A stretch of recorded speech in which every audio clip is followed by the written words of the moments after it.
Envision this. You're at your workplace enjoying lunch with your coworkers when you glimpse and notice that your coworker Sue has a distressed look on her face and a petrified look in her eyes. She grabs her chest and within a matter of seconds collapses to the floor, unresponsive. Would you know how to calmly handle the event while your coworkers lose composure and become frozen with fear? Would you know the signs of a heart attack and realize that your coworker Sue needed cardiopulmonary resuscitation, otherwise known as CPR? As a registered nurse, I am required to be certified in professional rescue or CPR, and I have been certified for 24 years. Consequently, I am also certified as an American Red Cross instructor for CPR, which I obtained in 2012. In an emergency, it is not your job to provide medical treatment. However, you are expected to act in good faith to keep the victim alive until trained medical personnel arrive and take over. Today I want to explain to you the life-saving steps of performing cardiopulmonary resuscitation: surveying the scene, contacting emergency medical services, and initiating CPR. Let's begin with the first step of surveying the scene. According to the American Red Cross, the first step in any emergency is to survey the scene. The most important thing to remember in administering first aid and CPR is to make sure that you and the victim are safe. Do not put yourself or the victim in any more danger. If the scene is clear and it is safe to proceed, check the victim for consciousness. Call the victim's name if you know it, shake or tap the victim, and ask the victim if he or she is okay. Then call for help immediately. Request an automated external defibrillator, also known as an AED, if available. According to the article, with CPR, 2 bystanders are better than 1.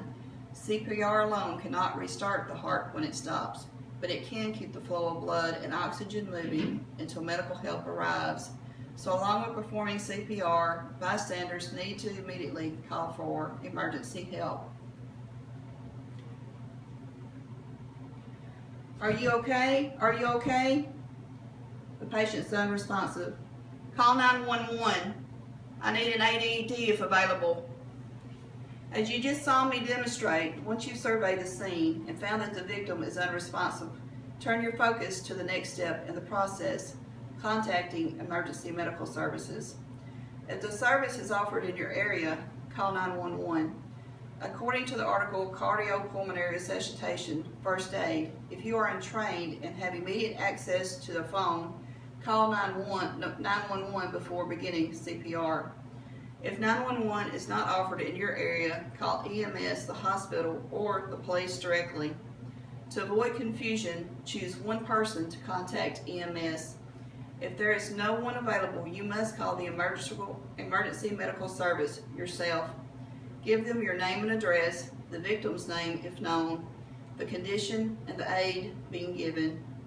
Always let the dispatcher hang up first. This is one way you know that he or she has the information they need and emergency medical personnel can be dispatched immediately.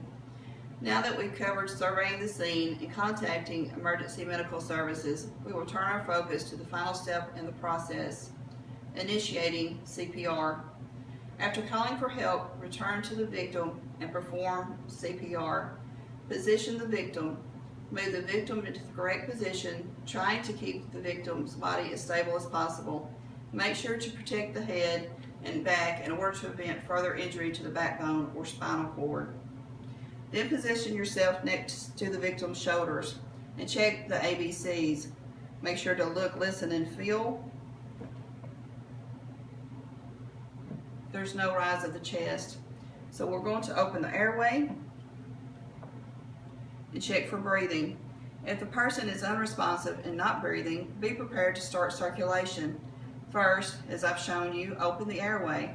Take the hand that's closest to the victim's head and put it on his or her forehead. Next, take 2 fingers of the other hand and put on the bony part of the victim's chin. Tilt the head back. This maneuver is called the head tilt chin lift. Next, check for breathing. Look, listen, and feel for a breath. Watch the rise and fall of the chest. Be careful not to take longer than 10 seconds. If there is no breathing, give 2 rescue breaths immediately.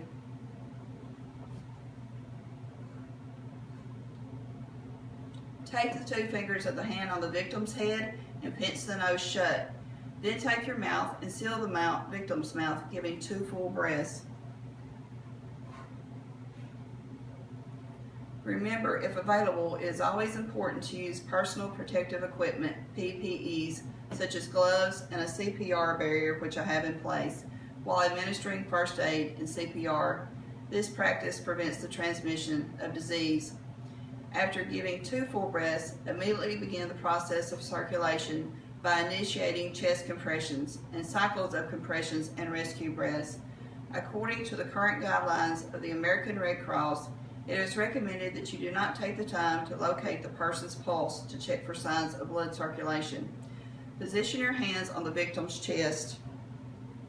Locate the correct hand position by placing the heel of one hand on the victim's sternum. In the center of the victim's chest, place your other hand directly on top of the first hand. Interlace the fingers. Being careful not to place the fingers on the chest. While maintaining the correct hand position, straighten your arms. Lock your elbows so that your shoulders are directly over your hands. Your body position is important when giving chest compressions. While in this position, compress the chest at least 2 inches for an adult. Continue the cycle of breathing and compressions for a cycle of 4, 30 compressions to 2 breaths at a rate of 100 compressions per minute. Count out loud or compress the beat to the beat of the song Staying Alive. Continue these cycles until the victim breathes again or until trained medical personnel arrive and can take over. Today, I have shown you the importance of surveying the scene, contacting emergency medical services, and initiating CPR. Now let's go back to the emergency I mentioned at the beginning of my speech. Because of your knowledge of the 3 steps in administering CPR, you can be the vital link in the cardiac chain of survival, and you can help save a life.